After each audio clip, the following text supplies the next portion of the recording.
Hi, everybody. Thanks for joining us today. This is Frank Saline, founder of the ICDP and executive director of Third Level Consulting. With us today is Mr. Guy Beveridge, in my mind, one of the world's top risk management and security experts in the arena of the child activity centers, especially, which is what all of you are, whether you are swim, dance, cheer, gymnastics, ninja, martial arts, whatever you are, education. They have a new risk management environment that's out there right now. And we want to be sure that we address several of these concerns and areas, questions that you have. You have some questions, Guy has some answers, there's some solutions there as well. And we're really privileged to bring those to you in the person of Guy Beveridge. So Guy, just a little bit about your background and experience in safety and security, specifically as it applies to child activity centers. Yeah, sure. So, Frank, I started out my career, as you know, back in the day in the United States Army. Went into special operations for the Army for a little while. Got out of that, transitioned into law enforcement. Worked with SWAT teams and sniper teams here in the great state of Texas, and went overseas for a little while as a contractor in a weird part of the world called Iraq. And then back to the United States again, working in law enforcement. I've worked for Fortune 500 companies, helping them manage their safety and security. And, I'm just going to tell you up front, it's a heart mission for the child activity centers. It comes directly from the heart. Everything I do, everything that I have in my past gets funneled to the child activity centers because my wife owns one. And I see firsthand when I go to conferences with her, and even in her own business, the struggles that child activity centers have. And sometimes there's just such a huge gap there because there's really fear. There's fear in not knowing what to do and fear that I may do too much. And so I try to alleviate that in everything that I do for child activity centers. Yeah, thank you for that intro. And I will back that up. Guy has done several conferences for us with Third Level Consulting, with the ICDP, the International Association of Child Development Programs, and been very giving of his time, his expertise, et cetera. And when he goes out and does jobs, he's also very giving, always delivers more than he's paid to do. So morphing on to that now, and specifically, what in your mind are some of the common safety security challenges that are faced by child activity centers today, and how does your business, your organization address those, Guy?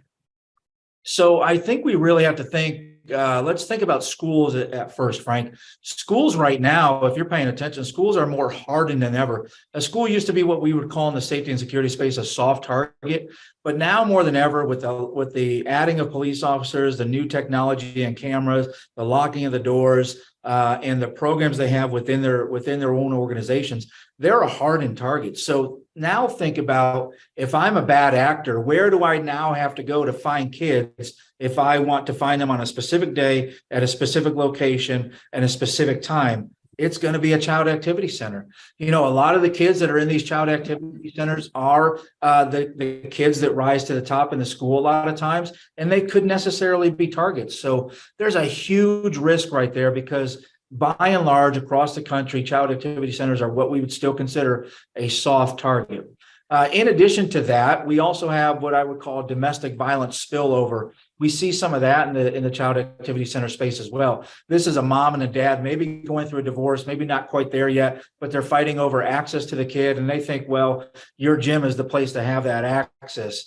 And then the extraneous family comes into that as well, grandmas and grandpas, aunts and uncles who are maybe being kept away from the kids.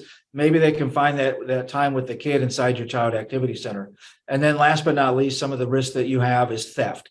Maybe it's internal theft and external theft, because let's face it, you do have nice equipment and computers and TVs and things that a burglar would want in the middle of the night. So we come at it from a holistic approach. Let's look at all of that. Let's put a ring around your facility. And what we like to say is we help you protect everything from the parking lot to the pit or the pool, and we address everything from Band-Aids to bullets within your facility. I love that. Okay, so let's get down to a little bit more brass tacks here. When your business conducts a comprehensive safety assessment of a child activity center, what is it that you focus on? So we do take that holistic approach. I do start at the parking lot. In fact, I start further back than that. I look at the businesses that surround you. We take a measurement of all the risks that surround you at the outside areas of your parking lot, your business, your footprint. We look at what are the crimes that are happening within your area. In a report that you get from us, we look at crimes in the last 6 months. And then we specifically break that down even more into crimes on the days that they happen, the types of crimes that are happening. So we help you plan ahead for those type of events. And then we work inward. We do a concentric ring of circles around everything that you do within your facility. We do start at that parking lot and a little bit beyond that, looking at where are your surrounding areas. And then we work inwards to there to protect the thing that matters most, right? The people, the processes you have, your staff, your families, and the kids. And when we do it that way, it is going to be all inclusive. So that's great. I love the concept of concentric rings, in and then back out again. Most people don't look at it that way. I haven't thought about it in those terms. I know that we certainly had not before we made your acquaintance going forward. So then when something does happen, we have to be prepared in advance. So what do you do in terms of helping us develop, us, meaning the child activity centers, and developing these emergency response plans and procedures in advance? Right. So the risk assessment is obviously the first thing that we do when we hit the ground. We have a virtual risk assessment. We have a tier risk assessment that everybody can get into. The on-site risk assessment obviously is the biggest deep dive that we do. In that, you're going to get the how to go to good to great in your safety and security programs. We're going to show you some gaps and opportunities that exist within your facility. And not only that, it's not about poking holes. It's about showing you how to mitigate those or put actual real things in place so you can plug those gaps or those holes or those opportunities. In that, we develop the emergency action plans for you. If you don't have that written down, listen, I'll just tell you, if you don't have written safety and security plans or emergency action plans for your facility, you're failing your staff, you're failing your families, you're failing your kids. And I got to put it just that way, because you're asking everybody then to be subjective in everything they do, whether it's a man-made event like an active threat event, or it's a God-made event like a hurricane or something like that. Well, you're just asking people to be subjective. So you have to have those good written plans and procedures. And then last, on top of that as well, we put the training for your staff involved with that as well. We do the active threat training and we do the training to your emergency action plan. So it's not just something that's on a piece of paper. We really open it up and let everybody ask their questions, because what we know is this: fear is having a problem with no solution. We come in and offer that solution. If you don't know how to swim and we give you swimming lessons, you have a lot less fear. And it's the same thing in the safety and security space. We come in and give solutions so people lower their fear. I love that. And I was going to follow that up with the emergency response plans. It's one thing to have plans in place and procedures. It's something completely else to train. And the thing that I really like about it, from what I've seen of the people I've talked to that have taken this, is that sense of empowerment that people get. That, like you say, the fear is without a problem, without a solution. They have some of these response tactics in their mind, in their heart, and they feel better about it as well. And when they feel about it, they're transmitting confidence to the children, to the parents, to the rest of the business as well. And that's something that community can jump onto as well. As a matter of fact, I think even this is obviously, we need to take care of the procedures and the processes and the training first, but that becomes part of your marketing as well. That safe, secure facility is no joke today, and it is an advantage, a competitive advantage, if you can market to that. But you can only market to that if you've actually done the work and played to that. So speaking of that, in creating these emergency response plans and all of that, how do you stay updated on all the latest safety regulations and best practices that are specifically related to child activity centers? I know you subscribe to what we do with Third Level, with the ICDP, and that helps, but you have your own professional sources as well. Maybe take a moment to talk about the background and sources of information, Guy. Yeah. So Frank, one of the things that I have going for me that I learned a long time ago is I don't burn any bridges. I stay in contact. The organizations I worked with in Iraq, I've stayed in contact with all those people, high-level government organizations that have 3 letters involved in their name, to get intel. I also get intel from fusion centers around the United States. Most states have a fusion center, and this is where intel from all sources within that state, whether it's the state police, your local police, sheriff's departments, Army, it all dumps into what's called a fusion center. And so I have really good working relationships with them. Listen, just because we put child activity center on it doesn't mean it doesn't fall into what the fusion centers are doing. If there's application for it, then I figure out how it can impact the child activity center, and I give that information freely as much as possible. I want to over communicate safety and security risks to every business in the United States. One of the key concerns is this area of unauthorized access and the physical security of the premises, because most child activity centers, the education world is something a little bit different. They've got things locked down, key codes, passes. It's a little bit more secure. They have to be buzzed in for the most part. And I've seen that work in a lot of different scenarios. But in general, with dance schools, gymnastics schools, cheerleading schools, swim schools, they don't have that locked and loaded secure access there. So what's your recommendation there as we go forward, Guy? Yeah, so, it does become a convenience thing, right? So when we get the level of trust we need to have with the people that work within our facilities, whether they've been 1 year or 10 years there working for us, as an owner, sometimes it just seems like, oh, this is a burden or something I can take off my plate. Here's a key. And you see so many of these activity centers also in shopping malls or businesses like that are in one big space. And so they're a rental space. And how many keys have been made for that lock? A lot of times we just don't know. We don't know how many copies of keys are out there. We may have forgotten how many keys we gave away as an owner or an administrator within a facility. So we've got to constantly do a key audit. If we don't have an electronic means of access, we have to constantly do a key audit. I would say in a lot of the businesses I go where they have a physical key, their key audit is non-existent. They don't know how many keys are out there. And that's one of the things that I bring up, that we want to get control of that again. If we can get electronic monitoring for our doors, so much the better, because that also allows us in those times when we unfortunately have to separate from people within our business, we can cut off their access immediately. They're not going to be able to come back into our facility and do any damage to the facility or talk bad to parents or something like that.